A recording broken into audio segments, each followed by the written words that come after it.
Hello my friends, welcome back to the channel Ashish sir. आज के इस वीडियो के अंदर हम लोग बात करने वाले हैं प्रेफरेंस शेयर्स की। जी हाँ, हम लोग प्रेफरेंस शेयर्स की बात करने वाले हैं और उसको डिटेल में हम लोग डिस्कस करेंगे। अब ये इसके पहले के वीडियोस में हमने क्या किया था, इसके पहले के वीडियोस में हमने चैप्टर नंबर 2 स्टार्ट किया था, जिसके अंदर हमने बहुत सारी चीज़ों को अच्छी तरीके से डिस्कस करने की कोशिश की थी, जिसके अंदर कॉर्पोरेट फाइनेंसेस क्या होते हैं, सारी चीज़ें हमने वहाँ पर देखी थी। तो आज हम लोग बात करेंगे फीचर्स ऑफ प्रेफरेंस शेयर्स और उसका क्या मीनिंग होता है। सबसे पहले आप लोगों को मैं बता दूं कि प्रेफरेंस शेयर्स का मतलब होता है प्रायोरिटी शेयर्स। क्या होता है priority shares?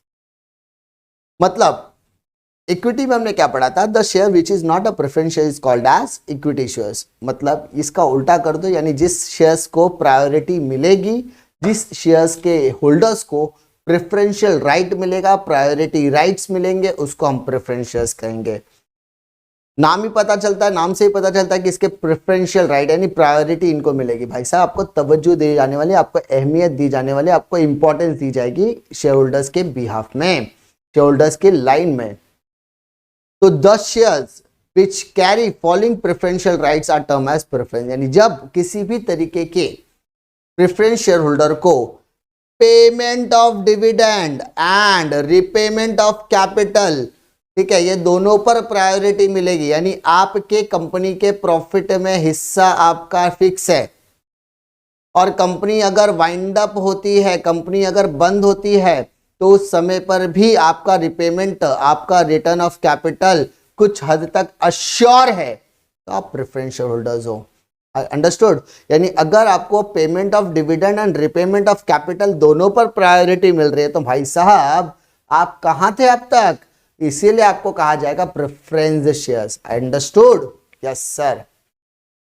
The holder of preference share have a prior right to receive fix rate of dividend before any dividend is paid to equity shares. The rate of dividend is prescribed at the time of issue. भाई साहब, आपको equity shares से पहले dividend मिलेगा।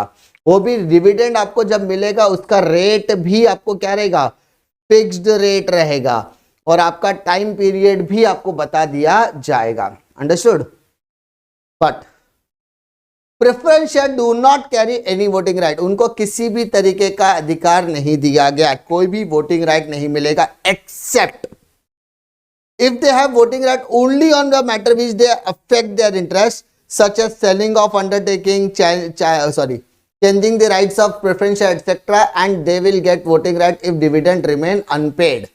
यानी उन्हें किसी भी तरीके के मैटर पर इन्वॉल्व नहीं होने दिया जाएगा, बशर्ते वो मैटर उनसे जुड़ा हुआ ना हो। अगर कोई भी मैटर प्रेफरेंस शेयर्स के को बेचने से रिलेटेड है, प्रेफरेंस शेयर के अधिकारों से जुड़ा हुआ है, या प्रेफरेंस शेयर के डिविडेंड से जुड़ा हुआ है, तो भाई साहब उन्हें उस मैटर पर इन्वॉल्व किया जा सकता है, उस मैटर पर उनको वोटिंग पावर दिए जा सकते हैं। इसीलिए प्रेफरेंस शेयर होल्डर्स को हम को ओनर्स कहते हैं, इक्विटी को हम रियल ओनर कहते थे, प्रेफरेंस शेयर होल्डर को हम लोग को ओनर्स कहते हैं, बट नॉट द कंट्रोलर। उन्हें ओनर तो कहा जाएगा लेकिन उनको कंट्रोलर नहीं कहा जाएगा। This shares are purchased by cautious investors who are interested in safety of the investment, who want steady income on investment.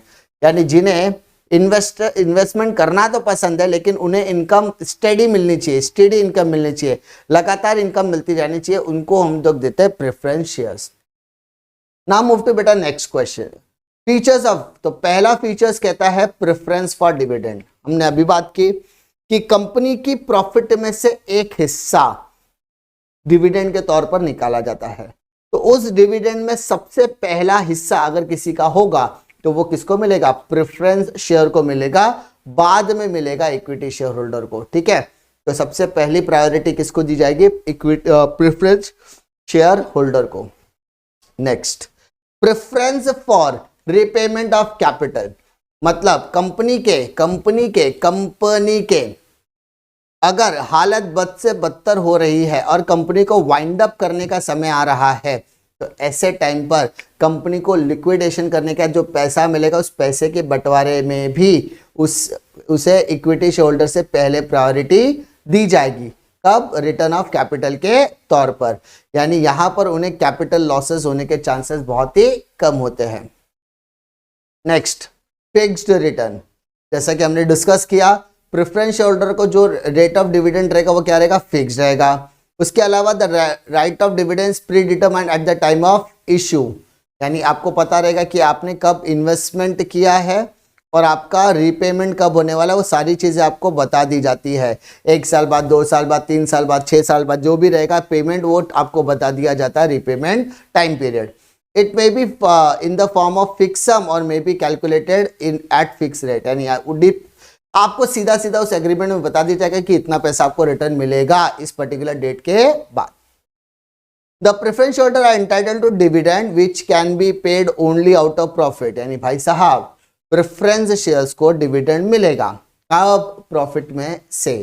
अगर directors, if the director in financial crisis decide not to pay dividend, the preference holder have to claim for dividend, यानी मान लो किसी तरीके के financial crisis से गुजर रही है कंपनी और डिविडेंड न देने का नक्की किया गया बोर्ड ऑफ डायरेक्टर ने, तो इस हालत में प्रेफरेंस शेयर होल्डर को किसी भी तरीके का क्लेम नहीं मिलेगा। क्यों? क्योंकि भाई साहब कंपनी फाइनेंशियल क्राइसिस में है, तो फाइनेंशियल क्राइसिस में तो आप उसको मतलब कंपनी बंद होने के कगार पर उधर डिविडेंड लेके यार डिविडेंड दो, नहीं मिलेगा बेटा।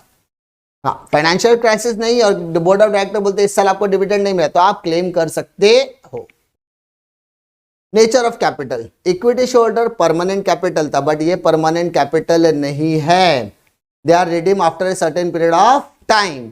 The company can not issue irredeemable preference shares, यानी कंपनी जहां पर रिपेमेंट पॉसिबल है, इफ द रिपेमेंट पॉसिबल है, वैसे शेयर्स को ही रिश्यू करेगी।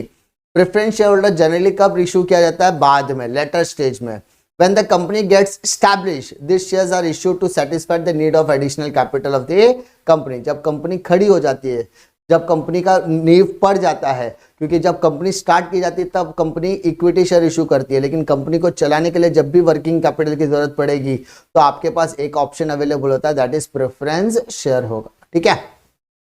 Next, market value. Preference shares की मार्केट वैल्यू क्या होती है? डिपेंड करता है डिमांड एंड सप्लाई के ऊपर, बट यहाँ पर आपकी जो मार्केट वैल्यू है ना वो कभी कभी चेंज नहीं होती है, क्योंकि आपको डिविडेंड टाइम टू टाइम क्या किया जा रहा है? फिक्स रेट पर पे किया जाता है। भाई साहब अगर आपको डिविडेंड पे कर रहे हैं तो आपकी वैल्यू अप्रिशिएट कैसे होगी? नहीं होगी। The capital appreciation is considered to be the low as compare to equity share holder. Equity share holder कैसे होते हैं माने मैंने, they are the risk taker. हम उनको क्या दे रहे हैं? ना तो हम उनको डिविडेंड टाइम पे प्रॉपर दे रहे हैं, ठीक है, टाइम पे डिविडेंड नहीं दे रहे, ना ही हम उनको बोल रहे हैं कि रिटर्न ऑन कैपिटल आपको टाइम पे मिलेगा। तो इन दैट केस उनका कैपिटल अप्रिशिएशन ज़्यादा होगा। क्यों? क्योंकि उनके पास बेनिफिट्स अलग है, उनको बोनस शेयर्स मिल सकता है, उनको राइट शेयर्स मिल सकता है, उनको डिविडेंड जो भी मिलेगा वो हायर रेट पे मिलेगा, तो उनकी अप्रिशिएशन कैपेसिटी बढ़ जाती है। सॉरी, इसके बाद आता है वोटिंग राइट्स।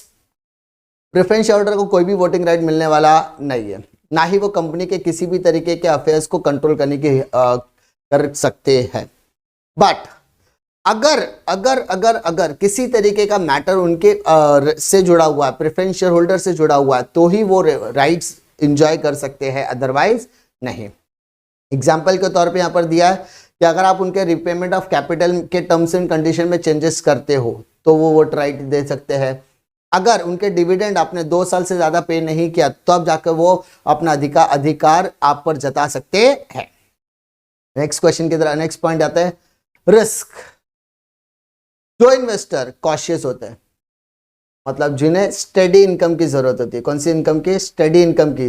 जो डरते हैं कि भाई साहब मेरा पैसा डूब ना जाए, डूब ना जाए, डूब ना जाए, डूब ना जाए, ऐसे बंदे क्या करते हैं? प्रेफरेंस शेयर में पैसा लगाना पसंद करते हैं।